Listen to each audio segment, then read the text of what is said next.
Episode 98. Harry said nothing. Hermione's words opened up a whole new vista of frightening possibilities. He tried to imagine going somewhere with Jo, Hogsmeade perhaps, and being alone with her for hours at a time. Of course, she would have been expecting him to ask her out after what had just happened. The thought made his stomach clench painfully. "Oh, well," said Hermione distantly, Buried in her letter once more. "you'll have plenty of opportunities to ask her." "What if he doesn't want to ask her?" said Ron, who had been watching Harry with an unusually shrewd expression on his face. "Don't be silly," said Hermione vaguely. "Harry's liked her for ages. Haven't you, Harry?" He did not answer. Yes, he had liked Jo for ages, but whenever he had imagined a scene involving the two of them, it had always featured a Jo who was enjoying herself, as opposed to a Jo who was sobbing uncontrollably into his shoulder. "Who are you writing the novel to, anyway?" Ron asked Hermione, trying to read the bit of parchment now trailing on the floor. Hermione hitched it up out of sight. "Victor." "Crumb?" "How many other Victors do we know?" Ron said nothing, but looked disgruntled. They sat in silence for another 20 minutes. Ron finishing his transfiguration essay with many snorts of impatience and crossings out. Hermione writing steadily to the very end of the parchment, rolling it up carefully and sealing it, and Harry staring into the fire, wishing more than anything that Sirius's head would appear there and give him some advice about girls. But the fire merely crackled lower and lower until the red-hot embers crumbled into ash, and looking around, Harry saw that they were, yet again, the last in the common room. "Well, "Night," said Hermione, yawning widely, and she set off up the girls' staircase. "What does she say in Crumb?" Ron demanded, as he and Harry climbed the boys' stairs. "Well," said Harry, considering the matter, "I suppose he's older, isn't he? And he's an international Quidditch player." "Yeah, but apart from that," said Ron, sounding aggravated, "I mean, he's a grouchy git, isn't he?" "Bit grouchy, yeah," said Harry, whose thoughts were still on Jo. They pulled off their robes and put on pajamas in silence. Dean, Seamus, and Neville were already asleep. Harry put his glasses on his bedside table and got into bed, but did not pull the hangings closed around his four-poster. Instead, he stared at the patch of starry sky visible through the window next to Neville's bed. If he had known this time last night that in 24 hours' time he would have kissed Cho Chang. "Night," grunted Ron from somewhere to his right. "Night," said Harry. Maybe next time, if there was a next time, she'd be a bit happier. He ought to have asked her out. She had probably been expecting it and now was really angry with him. Or was she lying in bed, still crying about Cedric? He did not know what to think. Hermione's explanation had made it all seem more complicated rather than easier to understand. That's what they should teach us here, he thought, turning over onto his side. How girls' brains work. It'd be more useful than divination, anyway. Neville snuffled in his sleep. An owl hooted somewhere out in the night. Harry dreamed he was back in the DA room. Cho was accusing him of luring her there under false pretenses.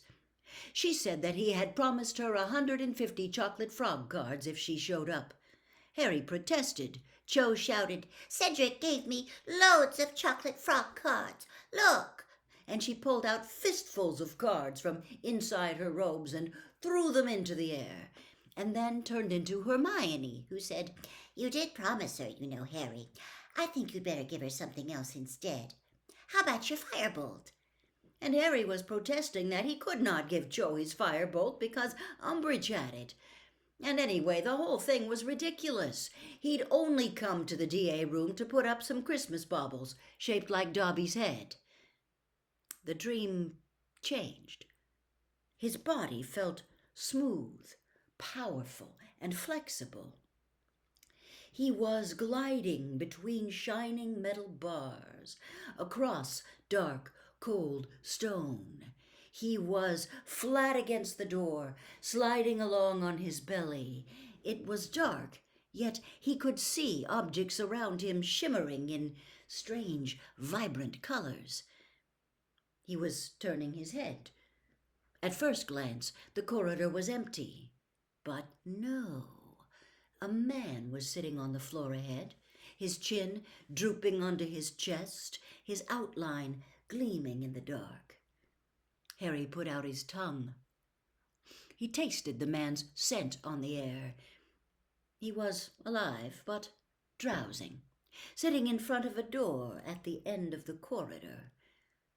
Harry longed to bite the man, but he must master the impulse. He had more important work to do. But the man was stirring. A silvery cloak fell from his legs as he jumped to his feet. Harry saw his vibrant, blurred outline towering above him and saw a wand withdrawn from a belt. He had no choice. He reared high from the floor and struck once, twice, 3 times, plunging his fangs deeply into the man's flesh, feeling his ribs splinter beneath his jaws, feeling the warm gush of blood. The man was yelling in pain. Then he fell silent. He slumped backward against the wall. Blood was spattering onto the floor. His forehead hurt terribly. It was aching, fit to burst. "Harry! Harry!" He opened his eyes. Every inch of his body was covered in icy sweat. His bed covers were twisted all around him like a straitjacket. He felt as though a white, hot poker was being applied to his forehead. "Harry!" Ron was standing over him, looking extremely frightened. There were more figures at the foot of Harry's bed. He clutched his head in his hands. The pain was blinding him. He rolled right over and vomited over the edge of the mattress. "He's really ill," said a scared voice. "Should we call someone?" "Harry! Harry!" He had to tell Ron. It was very important that he tell him. Taking great gulps of air, Harry pushed himself up in bed, willing himself not to throw up again, the pain half blinding him. "Your dad," he panted, his chest heaving. "Your dad's been attacked." "What?" said Ron uncomprehendingly. "Your dad. He's been bitten. It's serious. There was blood everywhere." "I'm going for help," said the same scared voice, and Harry heard footsteps running out of the dormitory. "Harry, mate," said Ron uncertainly, you were just dreaming." "No!" said Harry furiously. It was crucial that Ron understand. It wasn't a dream. Not an ordinary dream. I was there. I saw it. I did it. He could hear Seamus and Dean muttering, but did not care. The pain in his forehead was subsiding slightly, though he was still sweating and shivering feverishly. He retched again, and Ron leapt backward out of the way. "Harry, you're not well," he said shakily. "Neville's gone for help." "I'm fine," Harry choked, wiping his mouth on his pajamas and shaking uncontrollably. "There's nothing wrong with me. It's your dad you've got to worry about. We need to find out where he is. He's bleeding like mad. It was a huge snake." He tried to get out of bed, but Ron pushed him back into it.